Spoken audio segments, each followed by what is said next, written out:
नमस्कार दोस्तों, स्वागत है आप सभी का मेरे YouTube चैनल जीके वाला पे। और मैं तन्मय मिश्रा। जैसा कि आप सभी को पता है कि किताबों को पढ़ने से केवल हम लोग ज्ञान अर्जित कर सकते हैं, परंतु उस ज्ञान को हमको इम्प्लीमेंट करने के लिए अभ्यास करना बहुत ज़रूरी होता है। तो हम प्रतियोगी परीक्षाओं की तैयारी करते हैं और तैयारी करते समय जो है क्वेश्चन का हल करते हैं। तो उस क्वेश्चन का प्रैक्टिस करने से जो होता है, हमारा जो पढ़ा हुआ किताबों के द्वारा प्राप्त किया हुआ ज्ञान जो है हमारे दिमाग में बैठ जाता है। तो इसी को आपके लिए सहूलियत और अच्छा बनाने के लिए, आसान बनाने के लिए वस्तुनिष्ठ प्रश्नों का पाठ्यक्रम वाइज आपके लिए प्रस्तुतिकरण प्रत्येक दिन इस चैनल पे किया जाएगा, जो पाठ वाइज होगा। और इसमें पूर्व की परीक्षाओं में पूछे गए प्रश्नों का संपूर्ण विवरण होगा और आपको उसका उत्तर बताया जाएगा और फिर आपको उसके संदर्भ में बहुत सारे तथ्य बताए जाएंगे, जो आपके एक क्वेश्चन से 5 से 7 क्वेश्चन का जवाब आपको मिल जाएगा। तो आप इस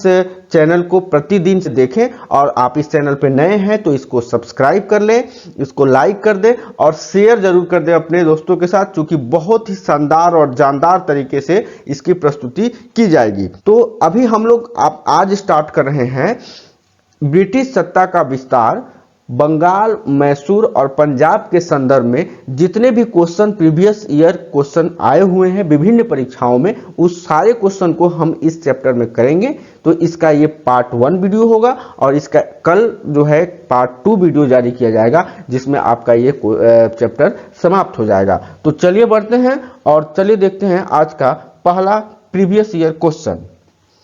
क्वेश्चन ये था जो एसएससी 2002 में पूछा गया था कि वर्ष 1798 ईस्वी में लॉर्ड वेलेजली द्वारा प्रस्तावित सहायक संधि सब्सिडियरी एलायंस को स्वीकार करने वाला सबसे पहला भारतीय शासक था। देखिए, समय आपको थोड़ा सा देना पड़ेगा। हम क्वेश्चन को थोड़ा सा स्लोली पढ़ रहे हैं, उत्तर को भी हम स्लोली देंगे, समझाने का भी प्रयास स्लोली करेंगे, इसलिए वीडियो थोड़ा लंबा हो सकता है। तो कृपया जो है इस वीडियो को अंत तक देखें, घबराए नहीं, आपको सारी चीज का जवाब आपको यहाँ मिलेगा। तो क्वेश्चन था कि वर्ष 1798 ईस्वी में लॉर्ड वेलेजली द्वारा प्रस्तावित सहायक संधि को स्वीकार करने वाला सबसे पहला भारतीय शासक कौन था? पहला अवध का नवाब, दूसरा कर्नाटक का नवाब, तीसरा हैदराबाद का निजाम और चौथा मैसूर का राजा। उत्तर होगा इसका हैदराबाद का निजाम। लॉर्ड वेलेजली जो है सहायक संधि की पद्धति शुरू की। लॉर्ड वेलेजली ने जो है सहायक संधि की पद्धति शुरू की थी। भारत में सहायक संधि का प्रयोग वेलेजली से पूर्व फ्रांसीसी गवर्नर डुप्ले ने किया था। सहायक संधि करने वाले राज्य जो थे वो थे हैदराबाद, जो 1798 में किया था। तो हैदराबाद का निजाम इसका आंसर हो जाएगा। अवध का नवाब जो है इसको जो है कब किया था? 1801 ईस्वी में। हैदराबाद 1798 में, मैसूर का हुआ था 1799 में, तंजौर का हुआ था अक्टूबर 1799 में, अवध का 1801 में, पेशवा का 1800 दिसंबर 1801 में, बरार और भोसले 1803 में, सिंधिया का 1804 में। इसी समय जो है टीपू सुल्तान चौथे आंग्ल मैसूर युद्ध यानी 1799 ईस्वी में मारा गया था। अगले क्वेश्चन की तरफ बढ़ते हैं। अगला क्वेश्चन है कि भारत का गवर्नर जनरल जो प्रथम वायसराय था, भारत का गवर्नर जनरल जो प्रथम वायसराय था कौन था? Option A Lord Hastings, B Lord Canning, C Lord Minto, D Lord Curzon. और उत्तर होगा इसका लॉर्ड कैनिंग। भारत का पहला governor general Lord William Bentinck हुआ। यहाँ पे एक समझने वाली चीज है, भारत का गवर्नर जनरल जो प्रथम वायसराय था, लेकिन भारत का प्रथम governor general Lord William Bentinck हुआ। लॉर्ड कैनिंग भारत में कंपनी द्वारा नियुक्त अंतिम गवर्नर जनरल तथा ब्रिटिश सम्राट के अधीन नियुक्त भारत का प्रथम वायसराय था। अंतिम गवर्नर जनरल था लॉर्ड कैनिंग, प्रथम वायसराय था, लेकिन प्रथम गवर्नर जनरल था लॉर्ड विलियम बेंटिंक। ब्रिटिश सम्राट के अधीन नियुक्त प्रथम वायसराय था लॉर्ड कैनिंग। कैनिंग के समय इंडियन हाई कोर्ट एक्ट पारित हुआ था। जिसके द्वारा बम्बई, कोलकाता तथा मद्रास में एक एक उच्च न्यायालय की स्थापना सन 1856 ईस्वी में की गई थी। कैनिंग के समय में ही सन 1856 ईस्वी में विधवा पुनर्विवाह अधिनियम पारित किया गया था। लॉर्ड हेस्टिंग और वारेन हेस्टिंग्स दोनों अलग अलग व्यक्ति थे। लॉर्ड हेस्टिंग्स और वारेन हेस्टिंग दोनों अलग अलग व्यक्ति थे, ठीक है। भारत में कंपनी के अधीन प्रथम गवर्नर जनरल वारेन हेस्टिंग था। कंपनी के अधीन प्रथम गवर्नर जनरल, जब भी कंपनी की बात आ जाए तो वहां वारेन हेस्टिंग होगा। जब भारत का प्रथम गवर्नर जनरल तो वहां लॉर्ड विलियम बेंटिंक हो जाएगा। चलते हैं अगले क्वेश्चन की तरफ। अगला क्वेश्चन है, तीसरे आंग्ल मैसूर युद्ध को रोकने के लिए टीपू सुल्तान ने अंग्रेजों के साथ कौन सी संधि की? ऑप्शन है मंगलोर की संधि, श्रीरंगपट्टनम की संधि, मैसूर की संधि या बिदनूर की संधि। उत्तर है इसका आपको श्रीरंगपट्टनम की संधि। हैदर अली का उत्तराधिकारी उनका पुत्र टीपू सुल्तान मैसूर का शासक बना। टीपू ने अपनी राजधानी श्रीरंगपट्टनम में स्वतंत्रता का वृक्ष लगवाया और साथ ही जैकोबिन क्लब का सदस्य बना। टीपू की मृत्यु जो है श्रीरंगपट्टनम की आखिरी युद्ध यानी चतुर्थ आंग्ल मैसूर युद्ध के दौरान 1799 ईस्वी में हो गई। टीपू सुल्तान को शेर मैसूर कहा जाता था। 1769 ईस्वी में प्रथम आंग्ल मैसूर युद्ध मद्रास की संधि 1769 में प्रथम आंग्ल मैसूर युद्ध यानी मद्रास की संधि हुई थी। 1784 में द्वितीय आंग्ल मैसूर युद्ध यानी मैंगलोर की संधि हुई थी और 1784 में तृतीय आंग्ल मैसूर युद्ध यानी श्रीरंगपट्टनम की संधि हुई थी। तो इसका आंसर हो जाएगा श्रीरंगपट्टनम, ठीक है, क्योंकि तीसरे से पूछ रहा है। प्रथम मद्रास, दूसरा मैसूर, तीसरा श्रीरंगपट्टनम। आगे बढ़ते हैं और अगला क्वेश्चन देखते हैं। अगला क्वेश्चन है कि राजक क्षय यानी राज्य का क्षय अथवा हड़प नीति अथवा जप्ती सिद्धांत, जिसको बोलते हैं इंग्लिश में डिक्रीन ऑफ लैप्स, किसके द्वारा लागू की गई थी? ये तीनों अलग शब्द हो गए। राजक क्षय, हड़प नीति या जप्ती सिद्धांत यानी डॉक्ट्रिन ऑफ लैप्स किसके द्वारा लागू की गई थी? ऑप्शन ए हेस्टिंग्स के द्वारा, ऑप्शन बी कैनिंग के द्वारा, ऑप्शन सी विलियम बेंटिंक के द्वारा, ऑप्शन डी डलहौजी के द्वारा। उत्तर है इसका डलहौजी। डलहौजी का शासनकाल उनके व्यगत सिद्धांत, इसको व्यगत सिद्धांत भी बोलते हैं, डॉक्ट्रिन ऑफ लैप्स के कारण अधिक याद किया जाता है डलहौजी का, ठीक है। इस नीति के तहत अंग्रेजी साम्राज्य में विलय किए गए राज्य थे सर्वप्रथम सतारा जो 1848 ईस्वी में, जैतपुर, बुंदेलखंड जिसको अभी आज के डेट में बोलते हैं, और संभलपुर जिसको उड़ीसा हो गया 1849 ईस्वी में, चघाट जिसको हिमाचल प्रदेश बोलते हैं 1850 ईस्वी में, उदयपुर जिसको मध्य प्रदेश बोलते हैं 1852 ईस्वी में, और झांसी 1853 ईस्वी में, नागपुर 1854 ईस्वी में। ये जो हड़प नीति थी इसके तहत जो है ये इन राज्यों का विलय हुआ था। किस किस राज्य का हुआ था? सतारा का, जैतपुर का जिसको बुंदेलखंड, संभलपुर उड़ीसा का, चंघाट यानी हिमाचल प्रदेश, उदयपुर यानी मध्य प्रदेश और झांसी तथा नागपुर, ठीक है। आगे बढ़ते हैं अगले क्वेश्चन की तरफ। अगला क्वेश्चन है कि किस सिख गुरु ने गुरु नानक की जीवनी लिखी थी? ऑप्शन ए गुरु अंगदेव ने, गुरु अमरदास ने, गुरु रामदास ने, गुरु अर्जुन देव ने। उत्तर है इसका गुरु अर्जुन देव। सिख संप्रदाय की स्थापना का श्रेय गुरु नानक यानी प्रथम गुरु को है। गुरु नानक ने सिख समुदाय की स्थापना की थी। गुरु नानक के अनुयायी ही सिख कहलाए थे। ये बादशाह बाबर एवं हुमायूं के समकालीन थे। बाबर और हुमायूं के समकालीन थे। गुरु अर्जुन सन 1581 से 1606 ईस्वी तक सिखों के पांचवें गुरु हुए। उन्होंने सिखों के धार्मिक ग्रंथ आदि ग्रंथ की रचना की, जिसमें गुरु नानक की प्रेरणाप्रद प्रार्थनाएं एवं गीत संकलित हैं। गुरु अर्जुन ने अमृतसर जलाशय के मध्य में हरमंदर साहब का निर्माण करवाया था।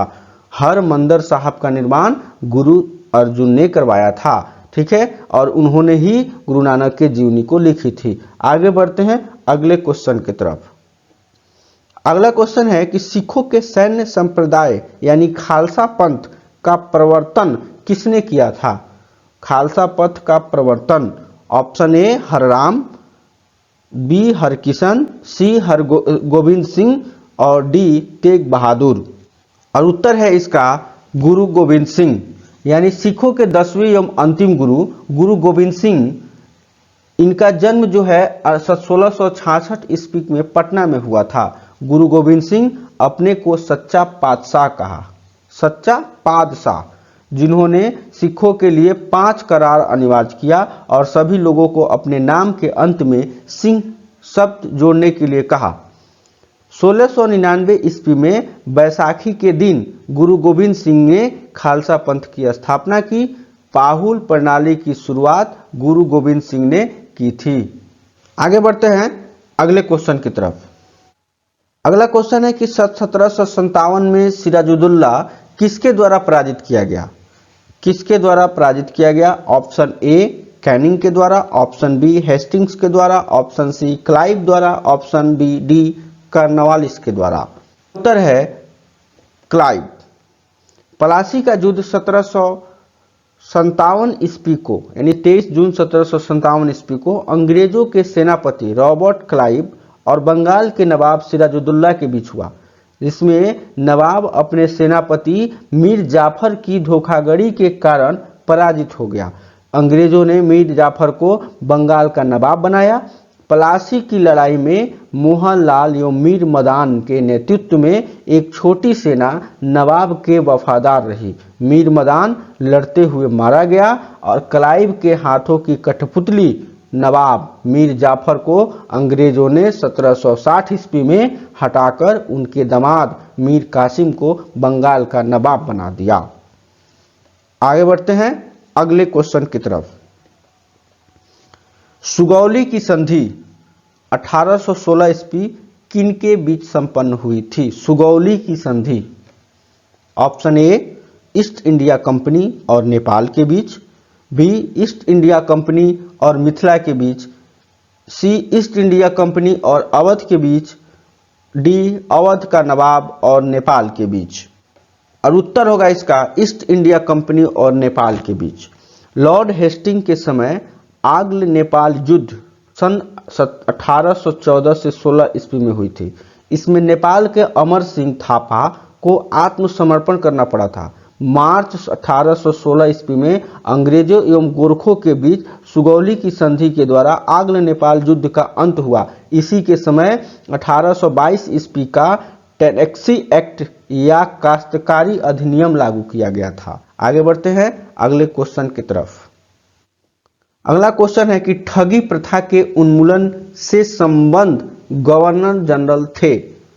Option A Cornwallis, B Bentinck, C Dalhousie, D Ripon. उत्तर है वेंटिंग। भारत का पहला governor general Lord William Bentinck ने कर्नल सलीमन की सहायता से 1830 ईस्वी तक ठगी प्रथा को समाप्त कर दिया। भारत का पहला governor general Lord William Bentinck ने साथ ही राजा राम मोहन राय के सहयोग से 1829 ईस्वी में सती प्रथा को भी समाप्त कर दिया। बेंटिंग ने सती प्रथा के खिलाफ कानून बनाकर 1829 ईस्वी में धारा 17 के द्वारा विधवाओं को सती होने को अवैध घोषित कर दिया। इससे शिशु बालिका की हत्या पर भी प्रतिबंध लगा दिया था। इसने जो है शिशु बालिका की हत्या पर भी प्रतिबंध लगा दिया। और 1835 ईस्वी में बेंटिंग ने कलकत्ता में कलकत्ता मेडिकल कॉलेज की स्थापना कर दी। ठीक है, आगे बढ़ते हैं अगले क्वेश्चन की तरफ। अगला क्वेश्चन है बोडियार डैश के शासक थे। बोडियार डैश के शासक थे। मैसूर रियासत, ट्रावडकोर, विजयनगर या इनमें से कोई नहीं। उत्तर होगा इसका मैसूर रियासत। अगले क्वेश्चन को देखते हैं। द्वैध शासन नीति को किसने समाप्त किया था? ऑप्शन ए लॉर्ड माउंटबेटन ने, कर्जन ने, वारेन हेस्टिंग्स ने या लॉर्ड रिपन ने। उत्तर है इसका वारेन हेस्टिंग्स। वारेन हेस्टिंग्स 1750 ईस्वी में कंपनी के एक क्लर्क के रूप में कलकत्ता आया था और अपनी कार्य कुशलता के कारण कासिम बाजार का अध्यक्ष, बंगाल का गवर्नर और कंपनी का गवर्नर जनरल बना। इसने राजकीय कोषागार को मुर्शिदाबाद से हटाकर कलकत्ता लाया। 1772 ईस्वी में इसने प्रत्येक जिले में एक फौजदारी तथा दीवानी अदालतों की स्थापना की। इसने 1781 ईस्वी में मुस्लिम शिक्षा के विकास के लिए प्रथम मदरसा का स्थापना भी किया। ये किसने किया? वारेन हेस्टिंग्स ने किया। ठीक है, आगे बढ़ते हैं अगले क्वेश्चन की तरफ। अगला क्वेश्चन है कि प्रशासनिक अव्यवस्था यानी कुशासन के आधार पर डलहौजी ने किस राज्य को ब्रिटिश साम्राज्य में मिलाया था? और उत्तर जानने से पहले ऑप्शन देखते हैं। ऑप्शन है ए अवध, बी उड़ीसा, सी वर्मा, डी संयुक्त प्रांत। और उत्तर है इसका अवध। सन 1856 ईस्वी में अवध को कुशासन का आरोप लगाकर अंग्रेजी राज्य में मिलाया गया। उस समय अवध का नवाब वाजिद अली शाह था। Wajid Ali Shah.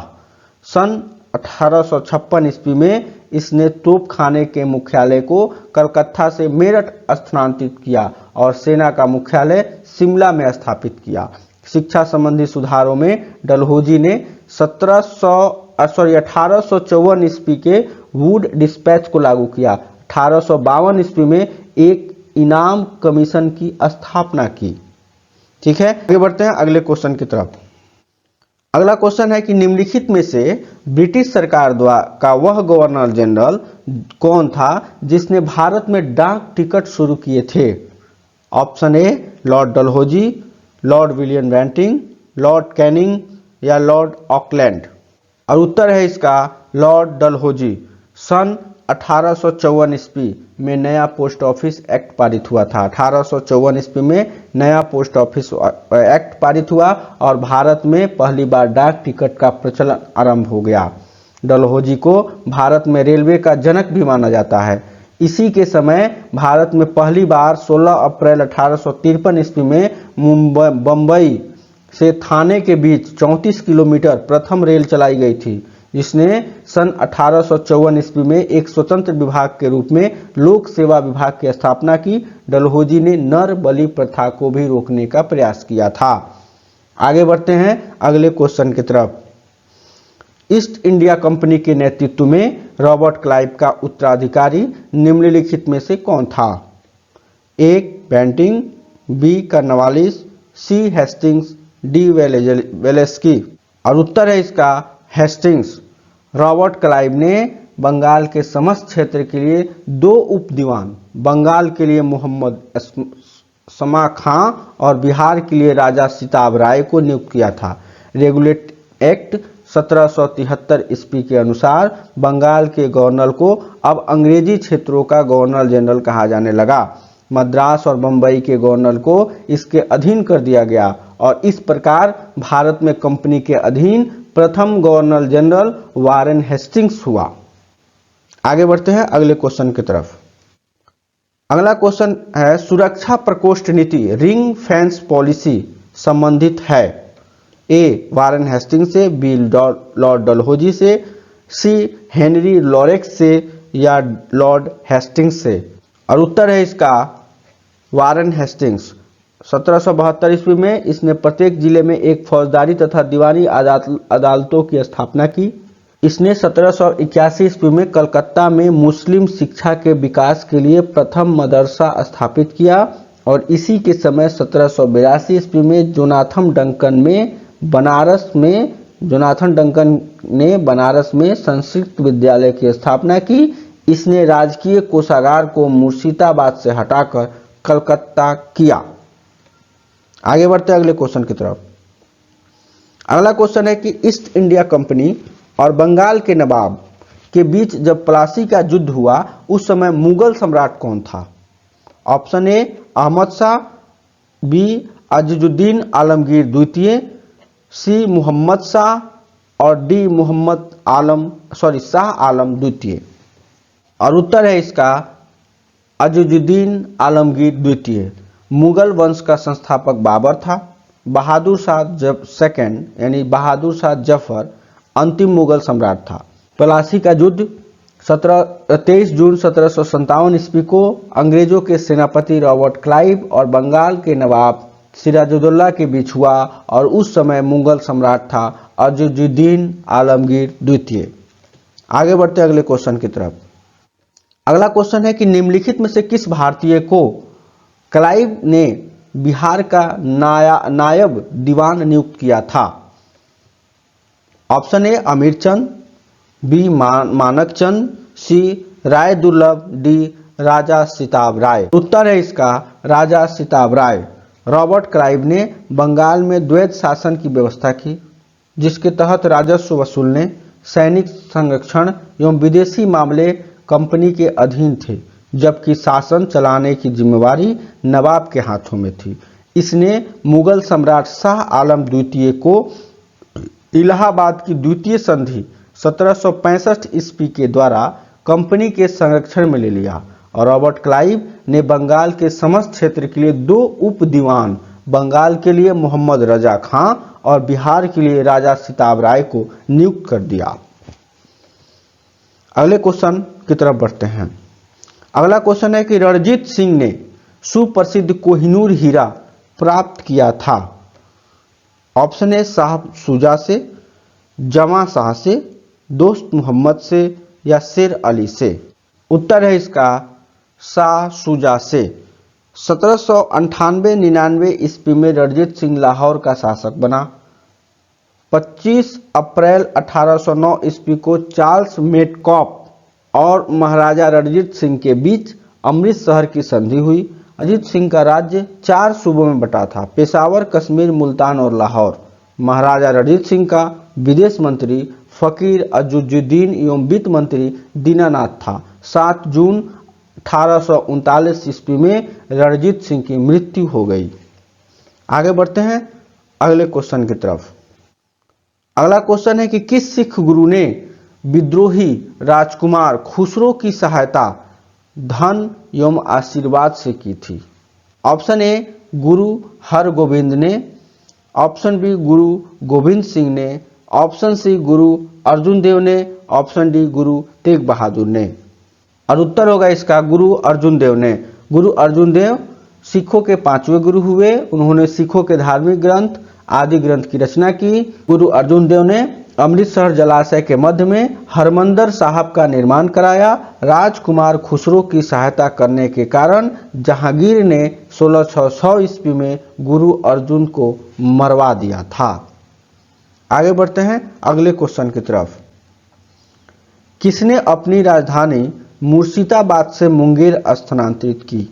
Option A Alivardi Khan, option B Sirajuddaula, option C Mir Jafar, option D Mir Qasim. और उत्तर होगा इसका मीर कासिम। क्लाइव के हाथों की कठपुतली नवाब मीर जाफर को अंग्रेजों ने 1760 ईस्वी में हटाकर उसके दामाद मीर कासिम को बंगाल का नवाब बनाया। मीर कासिम ने अपनी राजधानी को मुर्शिदाबाद से मुंगेर, जिसको पूर्व में बोलते थे मुगलपुर, स्थानांतरित किया। बंगाल के राजधानी का जो क्रम है, पहले ढाका हुआ, फिर मुर्शिदाबाद हुआ, फिर मुंगेर हुआ, यानी पहले ढाका, फिर मुर्शिदाबाद, फिर मुंगेर। ठीक है, ये क्रम याद रखिएगा। और इस वीडियो के अंत में आपके लिए एक सवाल है, जिसका जवाब आपको कमेंट बॉक्स में बताना है। और इस क्वेश्चन का जवाब आपको जो है आज का सवाल और इस क्वेश्चन का जवाब आपको कल बताया जाएगा। तो आज का आपके लिए सवाल है कि बक्सर के युद्ध 1764 ईस्वी के समय दिल्ली का शासक कौन था?